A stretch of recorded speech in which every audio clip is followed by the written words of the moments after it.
আসসালামু আলাইকুম ওয়া রাহমাতুল্লাহি ওয়া বারাকাতুহু।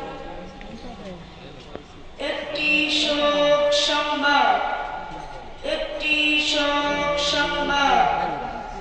বাংলা বাজার নিবাসী মোহাম্মদ আব্দুর রহমান আজ রাত 9 ঘটিকায় তার নিজ বাড়িতে ইন্তেকাল করিয়াছে। ইন্না লিল্লাহি ওয়া ইন্না ইলাইহি রাজিউন। মুরব্বির জানাজার নামাজ আগামীকাল সকাল 10 ঘটিকায় তার নিজ বাড়িতে অনুষ্ঠিত হইবে। উক্ত জানাজার নামাজে সকল মুসলমান ভাইদেরকে